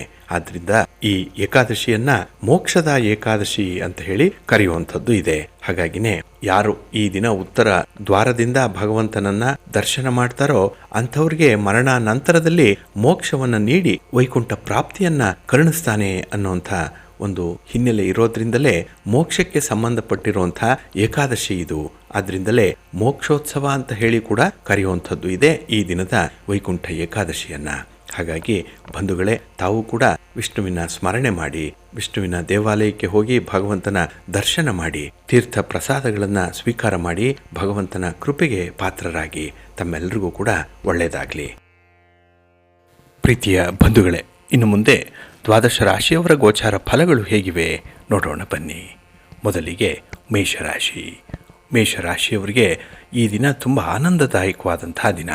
ಏಕೆಂದರೆ ನಿಮ್ಮ ಕೆಲಸ ಕಾರ್ಯಗಳು ಬಹಳ ಯಶಸ್ವಿಯಾಗಿ ನಡೆಯುವಂಥ ದಿನ. ಹಾಗೆ ಈ ದಿನದಲ್ಲಿ ಯಾವುದೇ ಒಂದು ವ್ಯವಹಾರಗಳನ್ನು ಮಾಡಿದ್ರೂ ಕೂಡ ಅದರಲ್ಲಿ ಒಂದು ಸಮಾಧಾನ, ಸಂತೃಪ್ತಿ ಅನ್ನುವಂಥದ್ದನ್ನು ಕಾಣುವಂಥ ದಿನ. ಹಾಗೆ ಈ ದಿನ ನಿಮ್ಮ ಪ್ರಯತ್ನಗಳಿಗೆ ನಿಮ್ಮ ಮೇಲಧಿಕಾರಿಗಳು ಕೂಡ ಬಹಳ ವಿಶ್ವಾಸವನ್ನು ವ್ಯಕ್ತಪಡಿಸುವಂಥ ಒಂದು ದಿನ ಕೂಡ. ಹಾಗೆ ಆದಾಯ ಉತ್ತಮವಾಗಿದೆ ಈ ದಿನ. ಆದರೆ ಈ ಕಾನೂನು ಕಟ್ಟಳೆಗಳ ವಿಚಾರದಲ್ಲಿ ಸ್ವಲ್ಪ ಜಾಗೃತರಾಗಿರಬೇಕು. ಅದನ್ನೇ ಮೀರಿದ್ರೆ ಈ ದಿನ ಸ್ವಲ್ಪ ದಂಡ ತೆರುವಂಥದ್ದು, ಏನೋ ಒಂದು ನಷ್ಟಕ್ಕೆ ಕಾರಣವಾಗುವಂಥ ವಿದ್ಯಮಾನಗಳು ನಡೆಯುವಂಥದ್ದು ಕೂಡ ಇದೆ. ಹಾಗೆ ಈ ದಿನದಲ್ಲಿ ನಿಮ್ಮ ಕಾರ್ಯಕ್ಷೇತ್ರದಲ್ಲಿ ಹೊಸ ಜವಾಬ್ದಾರಿಗಳನ್ನು ವಹಿಸಿಕೊಳ್ಳುವಂಥ ಎಲ್ಲ ಸಾಧ್ಯತೆಗಳು ಕೂಡ ಇದೆ. ಹೊಸ ಪರಿಸ್ಥಿತಿಗೆ ಬಹಳ ಚೆನ್ನಾಗಿ ಹೊಂದಿಕೊಳ್ತೀರಿ. ಅಡಾಪ್ಟಬಿಲಿಟಿ ಬಹಳ ಚೆನ್ನಾಗಿದೆ. ಹೊಂದಾಣಿಕೆಯ ಮನೋಭಾವ ಬಹಳ ವಿಶೇಷವಾಗಿ ಕಾಣಿಸ್ಕೊಳ್ಳುತ್ತೆ ಈ ದಿನದಲ್ಲಿ. ಹಾಗೆ ಈ ದಿನ ಬೇರೆಯವರ ಅಭಿಪ್ರಾಯದ ಬಗ್ಗೆ ಹೆಚ್ಚು ತಲೆ ಕೆಡಿಸ್ಕೊಳ್ಬೇಡಿ. ಹಾಗಾಗಿ ನೀವು ನಿಮ್ಮ ಕೆಲಸ, ನಿಮ್ಮ ಗುರಿಯನ್ನು ತಲುಪುವಂಥ ಒಂದು ಪ್ರಯತ್ನ, ಇದರ ಬಗ್ಗೆ ಮಾತ್ರ ಈ ದಿನ ಹೆಚ್ಚು ಗಮನ ಕೊಡಿ. ಒಳ್ಳೆಯ ಪ್ರತಿಫಲ ನಿಮಗೆ ಸಿಕ್ಕತ್ತೆ. ಹಾಗೆ ಈ ದಿನ ಹಣಕಾಸಿನ ಪರಿಸ್ಥಿತಿ, ಕುಟುಂಬದ ಪರಿಸ್ಥಿತಿ ನಿಮಗೆ ಅನುಕೂಲಕರವಾಗಿರುತ್ತೆ. ಹಾಗಾಗಿನೇ ಯಾವುದೇ ಒಂದು ಹೊಸ ವಿಚಾರಗಳ ಬಗ್ಗೆ ನೀವು ಆಲೋಚನೆ ಮಾಡ್ಬೋದು, ಕಾರ್ಯಪ್ರವೃತ್ತರಾಗ್ಬೋದು. ಮುಂದೆ ಅದು ಒಳ್ಳೆಯ ಫಲವನ್ನು ತರುತ್ತೆ. ಹಾಗೆ ಈ ದಿನ ನೀವು ವಿಷ್ಣು ಸ್ತೋತ್ರವನ್ನು ಹೇಳ್ಕೊಳ್ಳಿ, ವಿಷ್ಣು ಸಹಸ್ರನಾಮ ಹೇಳ್ಕೊಳ್ಳಿ, ವಿಷ್ಣು ತತ್ವ ಇರುವಂಥ ದೇವಾಲಯಕ್ಕೆ ಹೋಗಿ ಭಗವಂತನ ದರ್ಶನ ಮಾಡಿ ಬನ್ನಿ, ಒಳ್ಳೆಯದಾಗತ್ತೆ. ನಿಮ್ಮ ಅದೃಷ್ಟದ ಬಣ್ಣ ಗುಲಾಬಿ, ಅದೃಷ್ಟದ ದಿಕ್ಕು ಉತ್ತರ ದಿಕ್ಕು, ಅದೃಷ್ಟ ಸಂಖ್ಯೆ 1. ವೃಷಭ ರಾಶಿಯವರಿಗೆ ಈ ದಿನ ಕೂಡ ಮಿಶ್ರ ಫಲಗಳಿರುವಂಥ ದಿನ. ಅದಕ್ಕಾಗಿಯೇ ನಿಮ್ಮ ಆಕ್ರಮಣಕಾರಿ ಪ್ರವೃತ್ತಿಗೆ ಸ್ವಲ್ಪ ನಿಯಂತ್ರಣವನ್ನು ಇಟ್ಕೊಳ್ಬೇಕಾಗತ್ತೆ. ಹಣಕಾಸಿನ ವಿಚಾರದಲ್ಲಿ ವಿವೇಚನೆ ಬೇಕು, ವಿವೇಕ ಬೇಕು. ಅದಕ್ಕಾಗಿಯೇ ಕೆಲವು ಅನುಭವಸ್ತ್ರ ಮಾತುಗಳನ್ನು ಈ ದಿನ ನೀವು ಕೇಳಬೇಕಾಗತ್ತೆ. ಹಾಗೆ ಈ ದಿನ ಮನೆಯೊಳಗಿನ ತೊಂದರೆಗಳಿಗೆ ನೀವೇ ಜವಾಬ್ದಾರರು ಅನ್ನುವಂಥ ಒಂದು ಅಪರಾಧಿ ಭಾವ ನಿಮ್ಮನ್ನು ಕಾಡುವಂಥದ್ದು ಕೂಡ ಇದೆ. ಏಕೆಂದರೆ ಸಂಸಾರದ ಗುಟ್ಟು ವ್ಯಾಧಿ ರಟ್ಟು ಅನ್ನುವಂಥ ವಿಚಾರವನ್ನು ಮರೆತು ಬಿಟ್ಟಿದ್ದೀರಿ. ಹಾಗಾಗಿಯೇ ಮನೆಯ ವಿಚಾರಗಳನ್ನು ನಿಮ್ಮ ಆತ್ಮೀಯರ ಜೊತೆ ಹಂಚಿಕೊಳ್ಳುವಂಥ ಒಂದು ವಿಚಾರ ಏನಿದೆ ಅದು ನಿಮಗೆ ಪಶ್ಚಾತ್ತಾಪಕ್ಕೆ ಕಾರಣವಾಗುತ್ತೆ. ಹಾಗೆ ಈ ದಿನ ವ್ಯರ್ಥ ಪ್ರಯಾಣಗಳನ್ನು ಮಾಡುವಂಥದ್ದು ಕೂಡ ಇದೆ. ಹಾಗಾಗಿಯೇ ಈ ಹಣದ ವಿಚಾರದಲ್ಲಿ ನಷ್ಟ, ಇನ್ನು ಆರೋಗ್ಯದ ವಿಚಾರದಲ್ಲೂ ಕೂಡ ಸ್ವಲ್ಪ ತೊಂದರೆಗಳನ್ನು ಅನುಭವಿಸುವಂಥದ್ದು ಇದೆ. ಹಾಗಾಗಿ ಈ ದೂರದ ಪ್ರಯಾಣಗಳನ್ನು ಆದಷ್ಟು ಮುಂದೂಡುವಂಥದ್ದು ಬಹಳ ಉತ್ತಮ. ಇನ್ನು ಈ ದಿನ ಮನೆಯ ಹೊರಗೆ ಋಣಾತ್ಮಕವಾದಂಥ ಒಂದು ವಾತಾವರಣ ಇದೆ. ಹಾಗಾಗಿಯೇ ಈ ದಿನ ಯಾರ ಬೆಂಬಲವನ್ನು ನೀವು ನಿರೀಕ್ಷೆ ಮಾಡದೆ ನಿಮ್ಮ ಕೆಲಸಗಳನ್ನು ಮಾಡಿಕೊಳ್ಬೇಕಾಗತ್ತೆ. ಹಾಗೆ ಈ ದಿನದಲ್ಲಿ ಆದಾಯಕ್ಕಿಂತ ಖರ್ಚು ಹೆಚ್ಚಾಗತ್ತೆ. ಇದರ ಬಗ್ಗೆ ಸ್ವಲ್ಪ ಲೆಕ್ಕಾಚಾರ ತಪ್ಪುವಂಥ ಸಾಧ್ಯತೆಗಳು ಕೂಡ ಈ ದಿನ ಇದೆ. ಹಾಗಾಗಿ ನಿಮ್ಮ ದುಡಿಮೆ ನಿಮ್ಮ ಕೈಯಲ್ಲಿ ಉಳಿಯಲ್ಲ. ಇದು ಮನಸ್ಸಿಗೆ ಬೇಸರವನ್ನು ತರಿಸುವಂಥ ಒಂದು ವಿಚಾರ. ಇನ್ನು ಈ ದಿನದಲ್ಲಿ ಒಂದು ಪುಟ್ಟ ಕೆಲಸಕ್ಕೂ ಕೂಡ ಹೆಚ್ಚು ಶ್ರಮ ಪಡಬೇಕಾದಂಥ ಒಂದು ಪ್ರಯತ್ನ ಇರುತ್ತೆ. ಹಾಗೆ ರಾಜಕಾರಣಿಗಳ ಪ್ರಯತ್ನವನ್ನು ನೀವು ಕೂಡ, ಅಂದರೆ ರಾಜಕಾರಣಿಗಳಿಂದ ಯಾವುದೇ ಒಂದು ಸಹಾಯವನ್ನು ಪಡ್ಕೊಳ್ಳುವಂಥ ಒಂದು ಪ್ರಯತ್ನ ಏನಿದೆ ಅದನ್ನು ನೀವು ಮುಂದುವರಿಸುವಂಥದ್ದು ಕೂಡ ಇರುತ್ತೆ. ಇನ್ನು ಹಿರಿಯರ ಪ್ರೀತಿ, ವಿಶ್ವಾಸ, ವಾತ್ಸಲ್ಯ, ಸಹಕಾರ ಇದು ಬೇಕು ಅನ್ನುವಂಥದ್ದು ಈ ದಿನ ನಿಮ್ಮ ಗಮನಕ್ಕೆ ಬರುತ್ತೆ. ಹಾಗಾಗಿ ಈ ದಿನ ಒಳ್ಳೆಯ ಅನುಭವ ಸಿಕ್ಕುವಂಥ ದಿನ. ಅದಕ್ಕಾಗಿಯೇ ನಿಮ್ಮ ಇಷ್ಟ ದೇವರನ್ನು ಆರಾಧನೆ ಮಾಡ್ತಾಯಿರಿ. ಹಾಗೆ ಭಕ್ತಿಯಿಂದ ಈ ದಿನ ಆಂಜನೇಯ ಸ್ತೋತ್ರವನ್ನು ಹೇಳ್ಕೊಳ್ಳಿ, ವಿಷ್ಣು ಸ್ತೋತ್ರವನ್ನು ಹೇಳ್ಕೊಳ್ಳಿ, ಒಳ್ಳೆಯದಾಗತ್ತೆ. ನಿಮ್ಮ ಅದೃಷ್ಟದ ಬಣ್ಣ ಕೇಸರಿ, ಅದೃಷ್ಟದ ದಿಕ್ಕು ಈಶಾನ್ಯ ದಿಕ್ಕು, ಅದೃಷ್ಟ ಸಂಖ್ಯೆ 3. ಮಿಥುನ ರಾಶಿಯವರಿಗೆ ಈ ದಿನ ವರದಾನವಾಗುವಂಥ ದಿನ. ಅಂದರೆ ಇಲ್ಲಿ ಎಲ್ಲ ರೀತಿಯಿಂದಲೂ ಕೂಡ ನಿಮಗೆ ಅನುಕೂಲತೆಗಳು ಉಂಟಾಗುತ್ತೆ. ನಿಮ್ಮ ವ್ಯಾಪಾರದಲ್ಲಿ, ನಿಮ್ಮ ವ್ಯವಹಾರದಲ್ಲಿ, ನಿಮ್ಮ ಉದ್ಯೋಗ ಕ್ಷೇತ್ರದಲ್ಲಿ ಈ ದಿನ ಒಳ್ಳೆಯ ಹೆಸರನ್ನು ಗಳಿಸುವಂಥ ಒಂದು ವಿಶೇಷ ದಿನ. ಹಾಗೆ ದೂರದ ಸಂಬಂಧಿಕರ ಜೊತೆಯಲ್ಲಿ ಒಂದು ಶುಭ ಕಾರ್ಯದಲ್ಲಿ ಪಾಲ್ಗೊಳ್ಳುವಂಥ ಸಾಧ್ಯತೆಗಳು ಕೂಡ ಇದೆ. ಇನ್ನು ಆಧ್ಯಾತ್ಮಿಕ ವಿಚಾರ, ಈ ಧರ್ಮದ ವಿಚಾರ, ದೈವಿಕ ವಿಚಾರ ಇದರುಗಳಲ್ಲಿ ಈ ದಿನ ಹೆಚ್ಚು ಆಸಕ್ತಿ ಇರುವಂಥ ದಿನ ಕೂಡ. ಇನ್ನು ಈ ದಿನದಲ್ಲಿ ವಾಹನದಿಂದ ಉತ್ತಮವಾದಂಥ ಅನುಕೂಲ ಇದೆ. ನಿಮ್ಮ ಪ್ರಯಾಣ ನಿಮಗೆ ಶುಭ ಲಾಭವನ್ನು ತರುತ್ತೆ. ಜೊತೆಗೆ ವೃತ್ತಿಪರವಾದಂಥ ವ್ಯಾಪಾರದಲ್ಲಿ ನಿಮ್ಮ ಕೆಲಸಕ್ಕೆ ಸೂಕ್ತವಾದಂಥ ಲಾಭವನ್ನು ಪಡ್ಕೊಳ್ತೀರಿ. ಒಂದು ಹಂತಕ್ಕೆ ನಿಮ್ಮ ವ್ಯಾಪಾರ ವ್ಯವಹಾರಗಳನ್ನು ವಿಸ್ತರಣೆ ಮಾಡುವಂಥ ಒಂದು ಆಲೋಚನೆ ಕೂಡ ಈ ದಿನ ಮನಸ್ಸಿಗೆ ಬರುತ್ತೆ. ಹಾಗಾಗಿಯೇ ಗಣ್ಯರನ್ನು ಭೇಟಿ ಮಾಡುವಂಥದ್ದು, ಕೆಲವು ತಜ್ಞರ ಅಭಿಪ್ರಾಯಗಳನ್ನು ಪಡ್ಕೊಳ್ಳುವಂಥದ್ದು ಬಹಳ ವಿಶೇಷವಾಗಿ ಈ ದಿನ ನಿಮಗೆ ಒದಗಿ ಬರುತ್ತೆ. ಹಾಗೆ ಈ ದಿನ ಬೇರೆಯವರಿಗಾಗಿ ಹೆಚ್ಚು ಶ್ರಮ ಪಡುವಂಥ ಸಾಧ್ಯತೆಗಳು ಕೂಡ ಇದೆ. ಎಲ್ಲ ಕೆಲಸದಲ್ಲೂ ಕೂಡ ಕಷ್ಟಪಡಬೇಕು, ಆಗ ಮಾತ್ರ ನಿಮಗೆ ಫಲ ಅನ್ನುವಂಥ ಒಂದು ಸೈದ್ಧಾಂತಿಕ ನಿಲುವನ್ನು ಈ ದಿನ ನೀವು ಪ್ರತಿಪಾದನೆ ಮಾಡುವಂಥ ಸಂದರ್ಭಗಳು ಕೂಡ ಇದೆ. ಹಾಗೆ ಮನೆಯ ವಾತಾವರಣದಲ್ಲಿ ಸ್ವಲ್ಪ ಶಿಸ್ತನ್ನು ಕಾಪಾಡಿಕೊಳ್ಳುವಂಥದ್ದು ಬಹಳ ಮುಖ್ಯ. ಅದಕ್ಕಾಗಿಯೇ ಈ ದಿನ ನಿಮ್ಮ ಕೆಲಸ ಕಾರ್ಯಗಳು, ನಿಮ್ಮ ಜವಾಬ್ದಾರಿಗಳು ಇದನ್ನು ಮೊದಲು ನೀವು ನಿರ್ವಹಣೆ ಮಾಡಿ, ನಂತರ ಆ ಬಗ್ಗೆ ಬೇರೆಯವರಿಗೆ ಹೇಳಲಿಕ್ಕೆ ನಿಮಗೆ ಒಂದು ನೈತಿಕ ಹಕ್ಕು ಇರುತ್ತೆ. ಹಾಗೆ ಈ ದಿನ ನಿಮ್ಮ ಇಷ್ಟ ದೇವರನ್ನು ಆರಾಧನೆ ಮಾಡ್ತಾಯಿರಿ. ಭಕ್ತಿಯಿಂದ ಈ ದಿನದಲ್ಲಿ ನೀವು ಲಕ್ಷ್ಮೀ ಸಹಸ್ರನಾಮ ಸ್ತೋತ್ರವನ್ನು ಹೇಳ್ಕೊಳ್ಳಿ. ಮಹಾಲಕ್ಷ್ಮಿಯ, ಮಹಾವಿಷ್ಣುವಿನ ದರ್ಶನ ಮಾಡಿಕೊಳ್ಳಿ. ಈ ದಿನ ಒಳ್ಳೆಯದಾಗತ್ತೆ. ನಿಮ್ಮ ಅದೃಷ್ಟದ ಬಣ್ಣ ಕೆಂಪು, ಅದೃಷ್ಟದ ದಿಕ್ಕು ಉತ್ತರ ದಿಕ್ಕು, ಅದೃಷ್ಟ ಸಂಖ್ಯೆ 1. ಕರ್ಕಾಟಕ ರಾಶಿಯವರಿಗೆ ಈ ದಿನ ಗ್ರಹಗತಿಗಳು ಬಹಳ ಚೆನ್ನಾಗಿದೆ. ಆದ್ದರಿಂದಲೇ ಕೆಲಸ ಕಾರ್ಯಗಳನ್ನು ಬಹಳ ಸುಲಭವಾಗಿ ಮಾಡಿ ಮುಗಿಸ್ತೀರಿ. ಯಾವುದೇ ಕಷ್ಟದ ಕೆಲಸ ಕೊಟ್ಟರೂ ಕೂಡ ಅದನ್ನು ಬಹಳ ವಿವೇಚನೆಯಿಂದ ಮಾಡ್ತೀರಿ. ಹಾಗಾಗಿಯೇ ಈ ದಿನ ನಷ್ಟದ ಬಾಬ್ತು ಕಡಿಮೆ, ಎಲ್ಲ ಕಡೆ ಲಾಭವನ್ನು ಕಾಣುವಂಥ ಸಂದರ್ಭ ಇದೆ. ಹಾಗೆ ಹಣಕಾಸಿನ ಸಮಸ್ಯೆಗಳು ಈ ದಿನ ದೂರ ಆಗುವಂಥದ್ದು, ಕೊಡಬೇಕಾಗಿರುವಂಥ ಸಾಲವನ್ನು ಕೊಡುವಂಥ ಮನಸ್ಸು ಮಾಡ್ತೀರಿ, ಅಂಥ ಪ್ರಯತ್ನ ಇದೆ. ಇನ್ನು ಆದಾಯ ಈ ದಿನ ಹೆಚ್ಚಾಗುವಂಥ ಸಾಧ್ಯತೆಗಳು ಕೂಡ ಕಾಣಿಸ್ತಾ ಇದೆ. ಇನ್ನು ಈ ದಿನದಲ್ಲಿ ಉತ್ತಮ ಭವಿಷ್ಯಕ್ಕೆ ಬೇಕಾದಂತಹ ಅವಶ್ಯಕವಾದಂಥ ಯೋಜನೆಗಳನ್ನು ರೂಪಿಸ್ತೀರಿ. ಚರ್ಚೆಯ ಮೂಲಕ ನಿಮ್ಮ ಸಂಗಾತಿ, ನಿಮ್ಮ ಕುಟುಂಬಸ್ಥರು ಅಥವಾ ನಿಮಗೆ ಬೇಕಾದಂತಹ ಸ್ನೇಹಿತರೊಂದಿಗೆ ಈ ದಿನ ಹೆಚ್ಚು ಚರ್ಚೆ ಮಾಡಿ ವಿಚಾರ ಮಂಥನವನ್ನು ಮಾಡಿ ನೀವು ಭವಿಷ್ಯವನ್ನು ನಿರ್ಧಾರ ಮಾಡುವಂಥ ಸಾಧ್ಯತೆಗಳು ಕೂಡ ಇದೆ. ಹಾಗಾಗಿ ಈ ದಿನ ತುಂಬ ಲಾಭದಾಯಕವಾದಂಥ ದಿನ. ಇನ್ನು ಹಣಕಾಸಿನ ಪರಿಸ್ಥಿತಿ ಬಹಳ ತೃಪ್ತಿಕರವಾಗಿರುವಂಥ ದಿನ ಕೂಡ. ಇನ್ನು ಈ ದಿನದಲ್ಲಿ ಸಾಮಾಜಿಕ ಸಂಬಂಧಗಳು ಗಟ್ಟಿಯಾಗುವಂಥ ಕೆಲಸ ಆಗುತ್ತೆ. ಹಾಗಾಗಿ ನಿಮ್ಮ ಕುಟುಂಬಸ್ಥರ ಮಧ್ಯೆ, ನಿಮ್ಮ ಸಮಾಜದಲ್ಲಿರುವಂಥ ಈ ಪರಿಚಯಸ್ಥರಿರ್ಬೋದು ಅಥವಾ ಬಂಧು ಬಾಂಧವರ ಮಧ್ಯದಲ್ಲಿ ಕೂಡ ಈ ದಿನ ಉತ್ತಮವಾದಂಥ ಕೆಲಸಗಳನ್ನು ಮಾಡಿ ಇಡೀ ಕುಟುಂಬಕ್ಕೆ ಗೌರವವನ್ನು ತರುವಂಥ ನಿಟ್ಟಿನಲ್ಲಿರ್ತೀರಿ.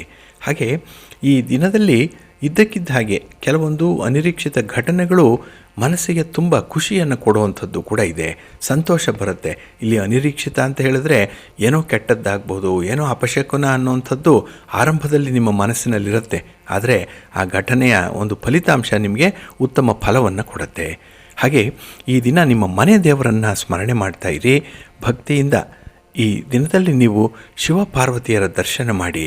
ಹಾಗೆ ಮಹಾಲಕ್ಷ್ಮಿ, ಮಹಾವಿಷ್ಣುವನ್ನು ಸ್ಮರಣೆ ಮಾಡಿಕೊಳ್ಳಿ, ಒಳ್ಳೆಯದಾಗತ್ತೆ. ನಿಮ್ಮ ಅದೃಷ್ಟದ ಬಣ್ಣ ಬಿಳುಪು, ಅದೃಷ್ಟದ ದಿಕ್ಕು ಈಶಾನ್ಯ ದಿಕ್ಕು, ಅದೃಷ್ಟ ಸಂಖ್ಯೆ 1.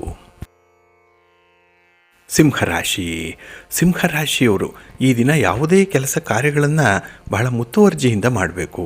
ಯಾವುದನ್ನು ಕೂಡ ಈ ದಿನ ನೀವು ಲಘುವಾಗಿ ಪರಿಗಣಿಸಬೇಡಿ. ಹಾಗೆ ಹೆಚ್ಚು ಆತ್ಮವಿಶ್ವಾಸವನ್ನು ಕೂಡ ಇಟ್ಕೊಳ್ಬೇಡಿ. Over confidence ಇಟ್ಕೊಳ್ಬೇಡಿ. ಇದು ಕೂಡ ನಿಮ್ಮ ಕೆಲಸಕ್ಕೆ ಹಿನ್ನಡೆಯನ್ನು ತರುತ್ತೆ. ಹಾಗೆ ಈ ದಿನದಲ್ಲಿ ನಿಮ್ಮ ಕಾರ್ಯಕ್ಷಮತೆಯ ಮೇಲೂ ಕೂಡ ವ್ಯತಿರಿಕ್ತ ಪರಿಣಾಮ ಆಗುವಂಥದ್ದು ಕೂಡ ಇದೆ. ಇದು ನಿಮ್ಮನ್ನು ಚಿಂತೆಗೀಡು ಮಾಡುತ್ತೆ. ಏಕೆಂದರೆ ಎಷ್ಟೇ ಸಾಮರ್ಥ್ಯ ಇರಲಿ, ಎಷ್ಟೇ ಬುದ್ಧಿವಂತಿಕೆ ಇರಲಿ, ಅಲ್ಲೂ ಎಡುವಂಥ ಸಾಧ್ಯತೆಗಳಿರುತ್ತೆ. ಹಾಗಾಗಿನೇ ಸ್ವಲ್ಪ ಎಚ್ಚರಿಕೆ. ಇನ್ನು ಈ ದಿನದಲ್ಲಿ ಹೊರ ಸಂಚಾರ ಇರ್ಬೋದು, ದೂರದ ಪ್ರಯಾಣ ಇರ್ಬೋದು, ಈ ಒಂದು ವಿಚಾರದಲ್ಲಿ ಸ್ವಲ್ಪ ಎಚ್ಚರಿಕೆಯಿಂದ ಇರಿ.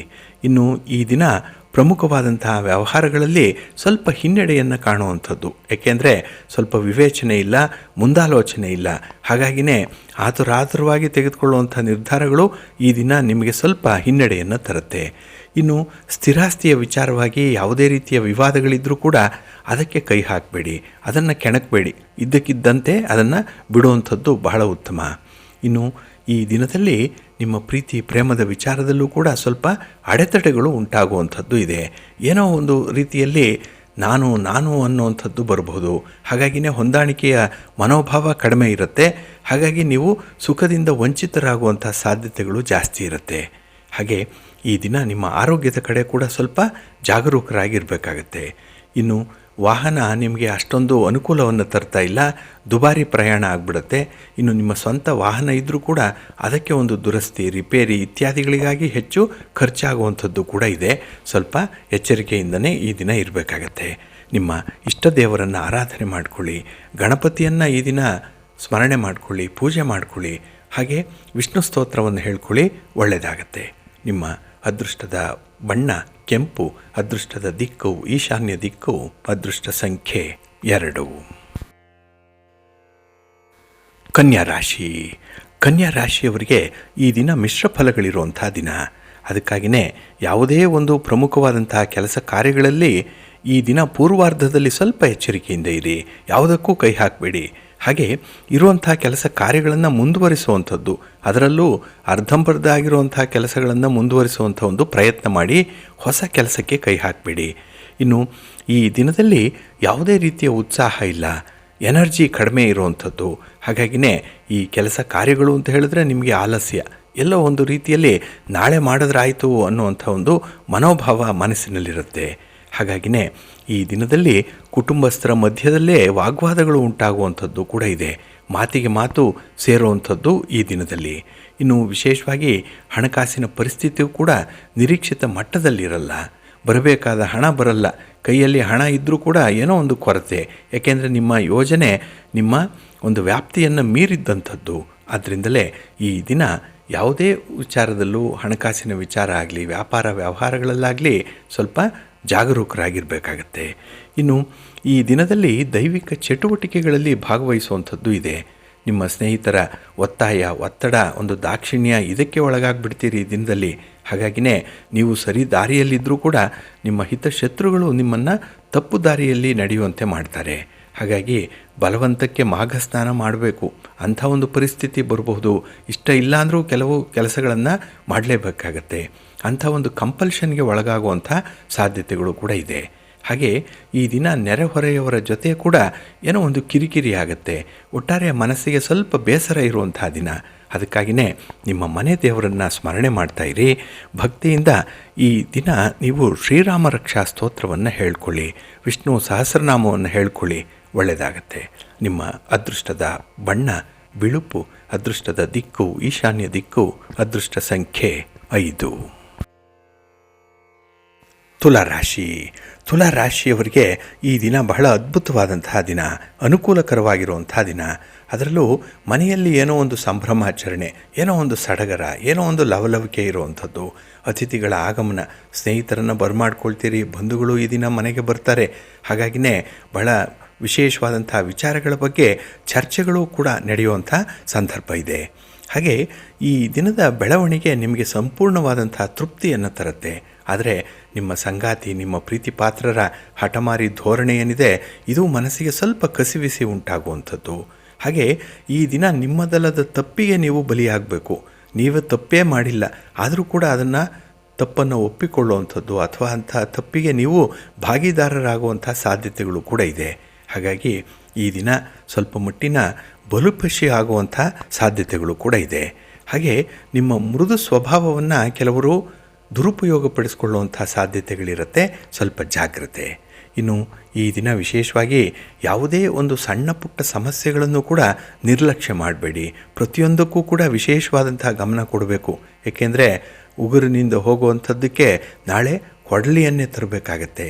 ಹಾಗಾಗಿ ಈ ದಿನವೇ ಸ್ವಲ್ಪ ಸೂಕ್ಷ್ಮತೆಯನ್ನು ಅರಿತುಕೊಳ್ಳಿ. ಆರಂಭದಲ್ಲೇ ಕೆಲವು ಸಮಸ್ಯೆಗಳನ್ನು ನಿವಾರಣೆ ಮಾಡಿಕೊಳ್ಳಿ. ಹಾಗಾಗಿನೇ prevention is better than cure ಅಂತಾರಲ್ಲ, ಆ ರೀತಿಯಲ್ಲಿ ನೀವು ಈ ಪೂರ್ವಯೋಜಿತ ಕ್ರಮವನ್ನು ಅನುಸರಣೆ ಮಾಡಬೇಕಾಗತ್ತೆ. ಹಾಗೆ ಈ ದಿನ ಬೆಲೆ ಬಾಳುವ ವಸ್ತುಗಳ ಬಗ್ಗೆ, ಆಭರಣಗಳ ಬಗ್ಗೆ ಸ್ವಲ್ಪ ಜಾಗ್ರತೆ. ಒಳ್ಳೆಯ ಯೋಗ ಇದೆ, ಅದನ್ನು ಉಳಿಸಿ ಬೆಳೆಸುವಂಥ ಒಂದು ಪ್ರಯತ್ನವನ್ನು ಮುಂದುವರಿಸಿ, ಒಳ್ಳೆಯದಾಗತ್ತೆ. ನಿಮ್ಮ ಮನೆ ದೇವರನ್ನು ಸ್ಮರಣೆ ಮಾಡ್ತಾಯಿರಿ. ಹಾಗೆ ಭಕ್ತಿಯಿಂದ ಈ ದಿನ ನೀವು ನವಗ್ರಹ ಸ್ತೋತ್ರವನ್ನು ಹೇಳ್ಕೊಳ್ಳಿ, ವಿಷ್ಣುವಿನ ದರ್ಶನ ಮಾಡಿಕೊಳ್ಳಿ, ಆಂಜನೇಯನ ದರ್ಶನ ಮಾಡಿಕೊಳ್ಳಿ, ಅಶ್ವತ್ಥ ವೃಕ್ಷ ಪ್ರದಕ್ಷಿಣೆ ಮಾಡಿಕೊಳ್ಳಿ. ಈ ದಿನ ಒಳ್ಳೆಯದಾಗತ್ತೆ. ನಿಮ್ಮ ಅದೃಷ್ಟದ ಬಣ್ಣ ತಿಳಿ ಹಸಿರು, ಅದೃಷ್ಟದ ದಿಕ್ಕು ಈಶಾನ್ಯ ದಿಕ್ಕು, ಅದೃಷ್ಟ ಸಂಖ್ಯೆ 1. ವೃಶ್ಚಿಕ ರಾಶಿಯವರಿಗೆ ಈ ದಿನ ಅನುಕೂಲಕರವಾಗಿರುವಂಥ ದಿನ. ಅದರಲ್ಲೂ ನಿಮ್ಮ ಕೆಲಸ ಕಾರ್ಯಗಳಲ್ಲಿ ಈ ದಿನ ಹೊಸ ಪರಿಸ್ಥಿತಿಗೆ ಹೊಂದಿಕೊಳ್ಳುವಂತೆ ಮಾಡ್ತೀರಿ. ಹಾಗಾಗಿನೇ ಈ ದಿನ ನಿಮ್ಮ ಯೋಜನೆ ಅಥವಾ ನೀವು ಕೈಗೊಳ್ಳುವಂಥ ಕೆಲಸ ಕಾರ್ಯಗಳು ಸ್ವಲ್ಪ ನಿಧಾನ ಆದರೂ ಕೂಡ ಒಳ್ಳೆಯ ಫಲಿತಾಂಶವನ್ನು ನಿಮಗೆ ತರುತ್ತೆ. ನಿಧಾನವಾಗಿ ಪೂರ್ಣಗೊಳ್ಳುತ್ತೆ ಈ ದಿನ ಕೆಲಸಗಳು.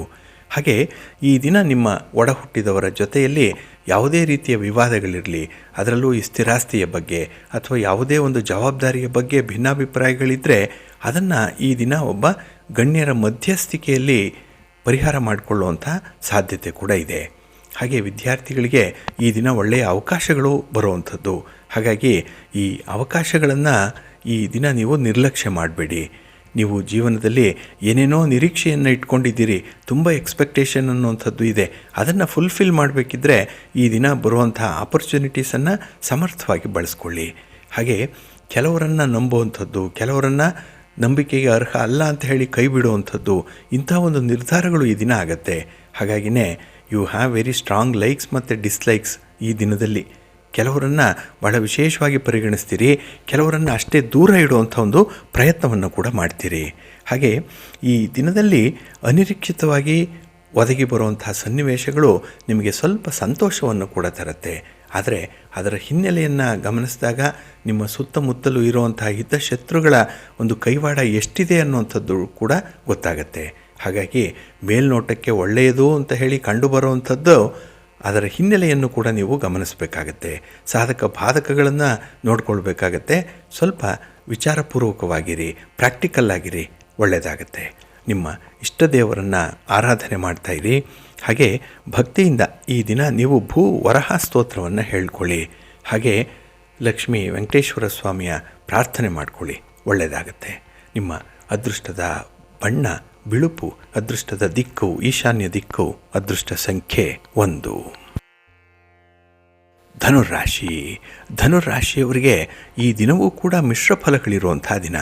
ಅದಕ್ಕಾಗಿಯೇ ಕೆಲವೊಂದು ಕೆಲಸ ಕಾರ್ಯಗಳಲ್ಲಿ, ಕೆಲವು ವ್ಯಾಪಾರ ವ್ಯವಹಾರಗಳಲ್ಲಿ ಹೆಚ್ಚು ಯೋಚನೆ ಮಾಡುವಂಥ ಅಗತ್ಯತೆ ಇದೆ. ಏಕೆಂದರೆ ನೀವು ಬಹಳ ಆತುರಾತುರವಾಗಿ ಇದ್ದಕ್ಕಿದ್ದ ಹಾಗೆ ತೆಗೆದುಕೊಳ್ಳುವಂಥ ತೀರ್ಮಾನದಿಂದ ಸ್ವಲ್ಪ ಹಿನ್ನಡೆ ಉಂಟಾಗುತ್ತೆ, ಹಣಕಾಸಿನ ನಷ್ಟ ಉಂಟಾಗುತ್ತೆ. ಹಾಗಾಗಿಯೇ ಕೆಲವು ವಿಶೇಷ ಅನುಭವ ಪಡೆದಿರುವಂಥ ವ್ಯಕ್ತಿಗಳ ಒಂದು ಅನುಭವವನ್ನು ಹಂಚಿಕೊಳ್ಳುವಂಥದ್ದು, ಸಲಹೆಯನ್ನು ಪಡ್ಕೊಳ್ಳುವಂಥದ್ದು ಬಹಳ ಮುಖ್ಯ. ಹಾಗೆ ಈ ದಿನ ನಿಮ್ಮ ಪ್ರತಿಸ್ಪರ್ಧಿಗಳ ಮೇಲೆ ಒಂದು ಕಣ್ಣಿಟ್ಟಿರಬೇಕು. ಏಕೆಂದರೆ ನಿಮ್ಮ ಉದ್ಯೋಗ, ನಿಮ್ಮ ವ್ಯಾಪಾರ ಇದಕ್ಕೆ ಪೈಪೋಟಿಯನ್ನು ಕೊಡುವಂಥವರು ಕೂಡ ನಿಮ್ಮ ಸುತ್ತಮುತ್ತ ಇದ್ದಾರೆ. ಅವರ ಬಗ್ಗೆ ಸ್ವಲ್ಪ ಜಾಗ್ರತೆ. ಇನ್ನು ಹಣಕಾಸಿನ ವಿಚಾರದಲ್ಲಿ ಬೇರೆಯವರ ಅವಲಂಬನೆ ಅಷ್ಟೊಂದು ಸೂಕ್ತವಾಗಿ ಕಾಣಿಸ್ತಾ ಇಲ್ಲ. ಹಾಗಾಗಿ ನಿಮ್ಮಲ್ಲಿ ಎಷ್ಟು ಸಂಪನ್ಮೂಲ ಇದೆ, ಎಷ್ಟು ಹಣ ಇದೆ, ಅದಕ್ಕೆ ತಕ್ಕಂತೆ ಯೋಜನೆಗಳನ್ನು ನೀವು ಈ ದಿನ ಹಾಕ್ಕೊಳ್ಬೇಕಾಗತ್ತೆ. ಇನ್ನು ಈ ದಿನ ನಿಮ್ಮ ಕೈಯಲ್ಲಿರುವಂಥ ಒಂದು ಪಕ್ಷಿ ಈ ಗಿಡದ ಅಥವಾ ಮರದ ಮೇಲಿರುವಂಥ 2 ಪಕ್ಷಿಗಳಿಗಿಂತ ಉತ್ತಮ ಅನ್ನುವಂಥ ಒಂದು ಅಭಿಪ್ರಾಯವನ್ನು ಅದನ್ನು ಪ್ರಾಕ್ಟಿಕಲ್ ಆಗಿ ನೋಡಬೇಕಾಗತ್ತೆ. ಅದನ್ನು ನೀವು ಈ ದಿನ ವಿಶ್ಲೇಷಣೆ ಮಾಡಬೇಕು. ಅದಕ್ಕಾಗಿಯೇ ಈ ದಿನ ನಿಮ್ಮ ಶಕ್ತಿ ಸಾಮರ್ಥ್ಯ ಎಷ್ಟಿದೆ ಅನ್ನುವಂಥದ್ರ ಮೇಲೆ ಕೆಲಸಗಳನ್ನು ಆಯ್ಕೆ ಮಾಡಿಕೊಳ್ಳಿ. ಹಾಗೆ ಈ ದಿನ ನಿರುದ್ಯೋಗಿಗಳ ಕಷ್ಟ ಸ್ವಲ್ಪ ವ್ಯರ್ಥವಾಗಿ ಕಳೆಯುವಂಥದ್ದು. ಅಂದರೆ ನೀವು ಎಷ್ಟೇ ಪ್ರಯತ್ನ ಮಾಡಿದ್ರೂ ಕೂಡ ಈ ದಿನ ನಿರೀಕ್ಷಿತವಾದಂತಹ ಫಲಿತಾಂಶ ಸಿಕ್ಕಲ್ಲ. ಹಾಗಾಗಿಯೇ ಈ ದಿನ ನಿಮ್ಮ ಕುಲದೇವರನ್ನು ಆರಾಧನೆ ಮಾಡಿಕೊಳ್ಳಿ. ಹಾಗೆ ಭಕ್ತಿಯಿಂದ ಗಣಪತಿಯನ್ನು ಈ ದಿನ ಪ್ರಾರ್ಥನೆ ಮಾಡಿಕೊಳ್ಳಿ. ಎಲ್ಲವೂ ಕೂಡ ನಿರ್ವಿಘ್ನವಾಗಿ ನೆರವೇರಬೇಕು. ಜೊತೆಗೆ ಈ ದಿನ ಮಹಾಲಕ್ಷ್ಮಿ, ಮಹಾವಿಷ್ಣುವನ್ನು ದರ್ಶನ ಮಾಡಿ ಒಳ್ಳೆಯದಾಗತ್ತೆ. ನಿಮ್ಮ ಅದೃಷ್ಟದ ಬಣ್ಣ ಹಳದಿ, ಅದೃಷ್ಟದ ದಿಕ್ಕು ಈಶಾನ್ಯ ದಿಕ್ಕು, ಅದೃಷ್ಟ ಸಂಖ್ಯೆ 3. ಮಕರ ರಾಶಿ. ಮಕರ ರಾಶಿಯವರಿಗೆ ಈ ದಿನದಲ್ಲಿ ಕೆಲಸ ಕಾರ್ಯಗಳು ನಿಧಾನವಾಗಿ ನಡೆಯೋದ್ರಿಂದ ಸ್ವಲ್ಪ ತಾಳ್ಮೆಯನ್ನು ಕಳ್ಕೊಳ್ಳುವಂಥ ಸಾಧ್ಯತೆಗಳು ಜಾಸ್ತಿ ಇದೆ. ಪೇಷನ್ಸ್ ಅನ್ನುವಂಥದ್ದು ಇರಲ್ಲ. ಏಕೆ ಅಂತ ಹೇಳಿದ್ರೆ ಗ್ರಹಗತಿಗಳು ಈ ದಿನ ಅಷ್ಟೊಂದು ಶುಭ ಫಲಿತಾಂಶಗಳನ್ನು ನಿಮಗೆ ಕೊಡ್ತಾ ಇಲ್ಲ. ಸ್ವಲ್ಪ ಮಿಶ್ರ ಫಲಗಳಿರುವಂಥ ದಿನ. ಹಾಗಾಗಿ ಸ್ವಲ್ಪ ಎಚ್ಚರಿಕೆಯಿಂದ ಇರಬೇಕಾಗತ್ತೆ. ಅದರಲ್ಲೂ ಮಕ್ಕಳ ಜೊತೆಯಲ್ಲಿ ಈ ದಿನ ಸೌಹಾರ್ದಯುತವಾಗಿರಬೇಕು. ಯಾವುದೇ ರೀತಿಯ ಚರ್ಚೆಗೆ ಅವಕಾಶವನ್ನು ಕೊಡಬೇಡಿ. ಪೋಸ್ಟ್ ಮಾರ್ಟಮ್ ಮಾಡುವಂಥ ಕೆಲಸವನ್ನು ಕೂಡ ಮಾಡಲಿಕ್ಕೆ ಹೋಗಬೇಡಿ. ಹಾಗೆ ಈ ದಿನ ನಿಮಗೆ ಅನಿರೀಕ್ಷಿತವಾಗಿ ಒದಗುವಂಥ ಘಟನೆಗಳು ಮನಸ್ಸಿಗೆ ಸ್ವಲ್ಪ ಬೇಸರವನ್ನು ತರುವಂಥದ್ದಿದೆ. ಹಾಗಾಗಿಯೇ ಈ ದಿನ ಮನಸ್ಸಿಗೆ ಒಂದು ರೀತಿಯಲ್ಲಿ ಕಿರಿಕಿರಿ ಉಂಟಾಗ್ತಾ ಇರುತ್ತೆ. ಎಲ್ಲೋ ಒಂದು ಕಡೆ ಈ ನೆಮ್ಮದಿಗೆ ಕೊರತೆ ಇದೆ ಅನ್ನುವಂಥ ಭಾವನೆ ನಿಮ್ಮ ಮನಸ್ಸಿಗೆ ಬರುತ್ತೆ. ಹಾಗೆ ಈ ದಿನದಲ್ಲಿ ವ್ಯಾಪಾರ ವ್ಯವಹಾರಗಳು ಲಾಭದಾಯಕವಾಗಿ ನಡೀತಾ ಇರುತ್ತೆ. ಆದರೆ ಇದ್ದಕ್ಕಿದ್ದ ಹಾಗೆ ಯಾವುದೋ ಒಂದು ಕಣ್ದೃಷ್ಟಿ ಇರ್ಬೋದು, ಅಥವಾ ನೀವೇ ಮಾಡಿಕೊಳ್ಳುವಂಥ ಕೆಲವು ತಪ್ಪು ಇರಬಹುದು, ಸ್ವಯಂಕೃತ ಅಪರಾಧಗಳಿರ್ಬೋದು. ಇದರಿಂದ ಹಿನ್ನಡೆಯನ್ನು ಅನುಭವಿಸುವಂಥದ್ದು ಇದು ಕೂಡ ಈ ದಿನ ನಿಮ್ಮ ಮನಸ್ಸಿಗೆ ಸ್ವಲ್ಪ ಬೇಸರವನ್ನು ತರಿಸುತ್ತೆ. ಹಾಗೆ ಪ್ರಮುಖವಾದಂಥ ವ್ಯವಹಾರಗಳನ್ನು ನಿಮ್ಮ ಸಂಗಾತಿಯ ಜೊತೆಯಲ್ಲಿ ಚರ್ಚೆ ಮಾಡಿ ಮುಂದುವರಿಸುವಂಥದ್ದು ಬಹಳ ಮುಖ್ಯ. ಹಾಗಾಗಿಯೇ ಈ ದಿನ ನಿಮಗೆ ಸಂಬಂಧಪಟ್ಟವ್ರು ಯಾರೇ ಇದ್ದರೂ ಕೂಡ ಅವರ ಜೊತೆಯಲ್ಲಿರಿ, ಅವರ ಸಲಹೆ ಪಡ್ಕೊಳ್ಳಿ. ನಿಮ್ಮ ಕಷ್ಟ ಸುಖಗಳನ್ನು ಅವರ ಜೊತೆ ಹಂಚಿಕೊಳ್ಳುವಂಥ ಒಂದು ಪ್ರಯತ್ನ ಮಾಡಿ. ಎಲ್ಲವೂ ಕೂಡ ಮನಸ್ಸಿನಲ್ಲಿ ಇರುತ್ತೆ, ಆದರೆ ಹೇಳಿಕೊಳ್ಳುವಷ್ಟು ವ್ಯವಧಾನ ಇಲ್ಲ, ತಾಳ್ಮೆ ಇಲ್ಲ ಈ ದಿನ. ಹಾಗಾಗಿಯೇ ಈ ದಿನ ನಿಮ್ಮ ಕಮ್ಯುನಿಕೇಷನನ್ನು ಚೆನ್ನಾಗಿಟ್ಕೊಳ್ಳಿ, ಮಾತುಗಾರಿಕೆ ಚೆನ್ನಾಗಿರಲಿ, ಒಳ್ಳೆಯದಾಗತ್ತೆ. ನಿಮ್ಮ ಇಷ್ಟ ದೇವರನ್ನು ಆರಾಧನೆ ಮಾಡ್ತಾಯಿರಿ. ಹಾಗೆ ಭಕ್ತಿಯಿಂದ ಈ ದಿನ ನೀವು ಗಣಪತಿಯ ಸ್ತೋತ್ರವನ್ನು ಹೇಳ್ಕೊಳ್ತಾ ಇರಿ, ಆಂಜನೇಯನ ಸ್ತೋತ್ರವನ್ನು ಹೇಳ್ಕೊಳ್ಳಿ, ಹಾಗೆ ಮಹಾವಿಷ್ಣುವಿನ ದರ್ಶನ ಮಾಡಿಕೊಳ್ಳಿ, ಒಳ್ಳೆಯದಾಗುತ್ತೆ. ನಿಮ್ಮ ಅದೃಷ್ಟದ ಬಣ್ಣ ಬಿಳುಪು, ಅದೃಷ್ಟದ ದಿಕ್ಕು ಈಶಾನ್ಯ ದಿಕ್ಕು, ಅದೃಷ್ಟ ಸಂಖ್ಯೆ 2. ಕುಂಭರಾಶಿ. ಕುಂಭರಾಶಿಯವರಿಗೆ ಈ ದಿನ ಕೈಗೊಂಡಂಥ ವ್ಯವಹಾರಗಳು ಬಹಳ ಸುಲಭವಾಗಿ ನಡೆಯುತ್ತೆ, ಸುಗಮವಾಗಿ ನಡೆಯುತ್ತೆ. ಅಡೆತಡೆಗಳು ಕಡಿಮೆ ಇರುವಂಥದ್ದು. ಅಂಥ ಸಮಸ್ಯೆಗಳು ಬಂದರೂ ಕೂಡ ಅದನ್ನು ನಿವಾರಿಸುವಂಥ ಒಂದು ಚಾಣಾಕ್ಷತನ ನಿಮ್ಮಲ್ಲಿದೆ. ಹಾಗಾಗಿಯೇ ಈ ದಿನ ದಿಟ್ಟವಾದ ನಿರ್ಧಾರವನ್ನು ಕೈಗೊಳ್ಳುವಂಥ ಒಂದು ದಾಷ್ಟಿಕ ಇದೆ. ಜೊತೆಗೆ ಈ ದಿನ ಡಿಟರ್ಮಿನೇಷನ್ನು ಬಹಳ ಚೆನ್ನಾಗಿದೆ. ನಿರ್ಧಾರಿತವಾಗಿ ಕೆಲಸಗಳನ್ನು ಮಾಡುವಂಥದ್ದು ಕೂಡ ಇದೆ. ಹಾಗೆ ಈ ದಿನ ನಿಮ್ಮ ಕುಟುಂಬಸ್ಥರ ಆರೋಗ್ಯದ ಬಗ್ಗೆ ವೈದ್ಯಕೀಯ ಸಮಾಲೋಚನೆಗಳು ಕೂಡ ನಡೆಯುವಂಥದ್ದು ಇದೆ. ಎಲ್ಲೋ ಒಂದು ಕಡೆ ಔಷಧೋಪಚಾರ, ವೈದ್ಯರನ್ನು ಭೇಟಿ ಮಾಡುವಂಥದ್ದು, ಇಂತಹ ಚಟುವಟಿಕೆಗಳಲ್ಲೂ ಈ ದಿನ ತೊಡಗಿಸ್ಕೊಳ್ತೀರಿ.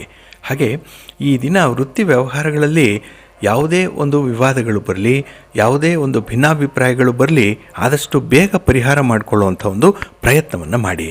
ಇನ್ನು ಈ ದಿನದಲ್ಲಿ ಯಾವುದೇ ಒಂದು ಕಾರ್ಯ ಸಾಧನೆ ಆಗದೇ ಇದ್ದರೂ ಕೂಡ ಭಯಪಡಬೇಡಿ, ಮತ್ತೊಮ್ಮೆ ಅದನ್ನು ಪ್ರಯತ್ನ ಮಾಡಿ, ಪರಿಶೀಲನೆ ಮಾಡಿ ಮುಂದುವರಿರಿ. ಹಾಗಾಗಿ ಕೆಲಸಗಳಾಗಲಿಲ್ಲ ಅಂತ ಹೇಳಿ ಮಧ್ಯಕ್ಕೆ ಬಿಡುವಂಥದ್ದು ಅಷ್ಟೊಂದು ಸೂಕ್ತ ಅಲ್ಲ. ಇನ್ನು ಈ ದಿನ ಕುಟುಂಬದ ಒಳಗೆ ಕೆಲವು ಸಮಸ್ಯೆಗಳು ಬರಬಹುದು, ಭಿನ್ನಾಭಿಪ್ರಾಯಗಳು ಬರಬಹುದು. ಆದರೂ ಕೂಡ ಅದನ್ನು ಮಾತುಕತೆಯ ಮೂಲಕ ಪರಿಹಾರ ಮಾಡಿಕೊಳ್ಳುವಂಥ ಒಂದು ವಿವೇಚನೆ ಚೆನ್ನಾಗಿದೆ. ಇನ್ನು ನಿಮ್ಮ ಇಚ್ಛಿತ ಫಲ ನಿಮಗೆ ಖಂಡಿತ ಈ ದಿನ ಸಿಕ್ಕತ್ತೆ. ಹಾಗಾಗಿನೇ ಈ ದಿನ ಸಂತೋಷದ ದಿನ, ಕುಟುಂಬಸ್ಥರ ಬೆಂಬಲ ಇದೆ. ಜೊತೆಗೆ ಈ ದಿನ ನೀವು ಅಂದುಕೊಂಡಂತಹ ಕೆಲಸ ಕಾರ್ಯಗಳನ್ನು ತೆರೆ ಮರೆಯಲ್ಲೇ ಮಾಡುವಂಥ ಒಂದು ಚಾಣಾಕ್ಷತನ ಇದೆ. ಹಾಗೆ ರಹಸ್ಯವಾಗಿ ಯಾವುದಾದ್ರೂ ಒಂದು ಕೆಲಸಗಳನ್ನು ಮಾಡುವಂಥ ಮನಸ್ಸು ಕೂಡ ಇರುತ್ತೆ. ಸ್ವಲ್ಪ ಜಾಗ್ರತೆ. ನವಗ್ರಹ ಸ್ತೋತ್ರವನ್ನು ಈ ದಿನ ಹೇಳ್ಕೊಳ್ಳಿ, ಒಳ್ಳೆಯದಾಗತ್ತೆ. ಜೊತೆಗೆ ಈ ದಿನದಲ್ಲಿ ನೀವು ಶಿವಪಾರ್ವತಿಯರ ದರ್ಶನ ಮಾಡಿ, ಲಕ್ಷ್ಮೀ ವೆಂಕಟೇಶ್ವರ ಸ್ವಾಮಿಯ ದರ್ಶನ ಮಾಡಿಕೊಳ್ಳಿ, ಒಳ್ಳೆಯದಾಗತ್ತೆ. ನಿಮ್ಮ ಅದೃಷ್ಟದ ಬಣ್ಣ ನೇರಳೆ, ಅದೃಷ್ಟದ ದಿಕ್ಕು ಈಶಾನ್ಯ ದಿಕ್ಕು, ಅದೃಷ್ಟ ಸಂಖ್ಯೆ 1. ಮೀನರಾಶಿ. ಮೀನರಾಶಿಯವರಿಗೆ ಈ ದಿನ ಉತ್ತಮವಾದಂತಹ ಯೋಗ ಇದೆ, ಆದರೆ ಅದನ್ನು ಅನುಭವಿಸುವಷ್ಟು ಅದೃಷ್ಟ ಇಲ್ಲ. ಹಾಗೆ ನಿಮ್ಮ ಕೆಲಸ ಕಾರ್ಯಗಳಿಗೆ ಸಂಬಂಧಪಟ್ಟಂತಹ ವಿಚಾರಗಳಲ್ಲಿ ಈ ದಿನ ಚರ್ಚೆಗಳು ಹೆಚ್ಚು ನಡೆಯುವಂಥದ್ದು ಇದೆ. ನಿಮ್ಮ ಉದ್ಯೋಗ, ನಿಮ್ಮ ಕೆಲಸದ ನಿರ್ವಹಣೆ, ನಿಮ್ಮ ವೇತನ ಅಥವಾ ರಜೆ ಇತ್ಯಾದಿ ಸೌಲಭ್ಯಗಳ ಬಗ್ಗೆ ಕೂಡ ಈ ದಿನ ಚರ್ಚೆಗಳು ಆರಂಭ ಆಗುತ್ತೆ. ಹಾಗೆ ಈ ದಿನ ನಿಮ್ಮ ಸಂಗಾತಿಯಿಂದ ಭಾವನಾತ್ಮಕವಾದಂಥ ಬೆಂಬಲವನ್ನು ಪಡ್ಕೊಳ್ಳುವಂಥ ಒಂದು ದಿನ ಕೂಡ. ಹಾಗಾಗಿ ನೀವು ಮಾಡಿರುವಂಥ ಸರಿ ಕೆಲಸಗಳು ಯಾವುದು ಉತ್ತಮ ಕಾರ್ಯಗಳಿದೆ ಅದಕ್ಕೆ ಉತ್ತಮವಾದಂಥ ಬೆಂಬಲ ಈ ದಿನ ನಿಮಗೆ ಸಿಕ್ಕೇ ಸಿಕ್ಕತ್ತೆ. ಹಾಗೆ ಪ್ರೀತಿ ಪ್ರೇಮದ ವಿಚಾರದಲ್ಲಿ ಸ್ವಲ್ಪ ನಿರಾಸೆ ಆಗ್ಬೋದು, ಏಕೆಂದರೆ ನಿಮ್ಮ ಎಕ್ಸ್ಪೆಕ್ಟೇಷನ್ ಜಾಸ್ತಿ ಇದೆ. ಆದರೆ ಈ ದಿನ ಗ್ರಹಗತಿಗಳು ನಿಮಗೆ ಅಷ್ಟೊಂದು ಅನುಕೂಲಕರವಾದಂಥ ಪರಿಸ್ಥಿತಿಯಲ್ಲಿ ಇಲ್ಲ. ಹಾಗಾಗಿನೇ ಮಿಶ್ರ ಫಲಗಳಿದ್ದರೂ ಕೂಡ ಈ ದಿನ ನಿಮ್ಮ ಕೆಲಸದ ಮೇಲೆ ಸಂಪೂರ್ಣವಾದಂತಹ ಗಮನವನ್ನು ಇಡಬೇಕಾಗತ್ತೆ. ಹಾಗೆ ಈ ದಿನ ನಿಮ್ಮ ಸಂಗಾತಿಯ ಅಸಮಾಧಾನ, ಅಸಹಕಾರ ಮನಸ್ಸಿಗೆ ಸ್ವಲ್ಪ ಬೇಸರವನ್ನು ತರಿಸ್ಬೋದು. ಅದನ್ನು ಹೋಗಲಾಡಿಸ್ಕೊಳ್ಳುವಂಥ ಒಂದು ಪ್ರಯತ್ನವನ್ನು ನೀವು ಮುಂದುವರಿಸ್ತಾ ಇರಿ. ಹಾಗಾಗಿ ಈ ದಿನ ಕೆಲಸ ಕಾರ್ಯಗಳಲ್ಲಿ ಆರಂಭಿಕ ಅಡೆತಡೆಗಳು ಬಂದರೂ ಕೂಡ ಅದನ್ನು ನಿವಾರಣೆ ಮಾಡಿಕೊಳ್ಳುವಂಥ ಒಂದು ಅವಕಾಶಗಳಿರುತ್ತೆ. ಅದನ್ನು ಸದುಪಯೋಗಪಡಿಸ್ಕೊಳ್ಳಿ. ಇನ್ನು ಹೊಸದಾಗಿ ಪರಿಚಯ ಆಗುವಂಥ ವ್ಯಕ್ತಿಗಳು, ಅದರಲ್ಲೂ ನಿಮ್ಮ ಪ್ರಯಾಣದ ಸಂದರ್ಭದಲ್ಲಿ ಆಗುವಂಥ ಪರಿಚಯ ಏನಿದೆ ಅದನ್ನು ಆದಷ್ಟು ನಂಬದೇ ಇರುವಂಥದ್ದು ಬಹಳ ಮುಖ್ಯ. ಕೆಲವೊಮ್ಮೆ ಭವಿಷ್ಯಕ್ಕೆ ಉಪಯುಕ್ತ ಆಗ್ತಾ ಇದೆ ಅಂತ ಅನಿಸುತ್ತೆ, ಆದರೂ ಕೂಡ ಅದರ ಸಾಧಕ ಬಾಧಕಗಳನ್ನು ನೋಡಬೇಕು. ಒಮ್ಮಿಂದೊಮ್ಮೆಲೆ ಯಾರನ್ನು ಕೂಡ ನಂಬಿ ಈ ದಿನ ನೀವು ಕೆಲಸಕ್ಕೆ ಕೈ ಹಾಕಬೇಡಿ. ಇನ್ನು ಬಹಳ ವಿಶೇಷ ಅಂತ ಹೇಳಿದ್ರೆ ಈ ದಿನದಲ್ಲಿ ಕುಟುಂಬದ ಸದಸ್ಯರ ವರ್ತನೆ ನಿಮಗೆ ಮಾನಸಿಕ ಸಮಸ್ಯೆಯನ್ನು ತರಬಹುದು. ಏನೋ ಒಂದು ಮೆಂಟಲ್ ಟಾರ್ಚರ್ ಇರ್ಬೋದು, ಟೆನ್ಷನ್ ಇರ್ಬೋದು, ಪ್ರೆಷರ್ ಇರುತ್ತೆ, ಒತ್ತಡಗಳಿದೆ. ಇದನ್ನು ನಿಭಾಯಿಸಬೇಕು. ಅದಕ್ಕಾಗಿಯೇ ಈ ದಿನ ಭಗವಂತನ ಆರಾಧನೆಯನ್ನು ಹೆಚ್ಚು ಹೊತ್ತು ಮಾಡಿ, ವಿಷ್ಣು ಸ್ತೋತ್ರವನ್ನು ಹೇಳ್ಕೊಳ್ತಾ ಇರಿ, ಸ್ವಾಮಿಯ ದರ್ಶನ ಮಾಡಿಕೊಳ್ಳಿ. ಈ ದಿನ ನಿಮ್ಮ ಇಷ್ಟ ದೇವರನ್ನು ಪ್ರಾರ್ಥನೆ ಮಾಡಿಕೊಳ್ಳಿ, ಒಳ್ಳೆಯದಾಗತ್ತೆ. ನಿಮ್ಮ ಅದೃಷ್ಟದ ಬಣ್ಣ ಗುಲಾಬಿ, ಅದೃಷ್ಟದ ದಿಕ್ಕು ಈಶಾನ್ಯ ದಿಕ್ಕು, ಅದೃಷ್ಟ ಸಂಖ್ಯೆ 1. ಪ್ರೀತಿಯ ವೀಕ್ಷಕರೇ, ಇಷ್ಟು ಹೊತ್ತು 12 ರಾಶಿಯವರ ಗೋಚಾರ ಫಲಗಳನ್ನು ಕೇಳಿದ್ರಿ. ಹಾಗೆ ಈ ದಿನ ಯಶಸ್ವಿ ದಿನ ಆಗಲಿಕ್ಕೆ ನಿಮ್ಮ ಕುಲದೇವರನ್ನು ಆರಾಧನೆ ಮಾಡ್ತಾಯಿರಿ, ಭಗವಂತನ ಸ್ಮರಣೆ ಮಾಡ್ತಾಯಿರಿ. ತಮಗೆಲ್ಲ ಒಳಿತಾಗಲಿ. ಸರ್ವೇ ಜನಾಃ ಸುಖಿನೋ ಭವಂತು, ಸಮಸ್ತ ಸನ್ಮಂಗಳಾನಿ ಭವಂತು. ಎಲ್ಲರಿಗೂ ನಮಸ್ಕಾರ.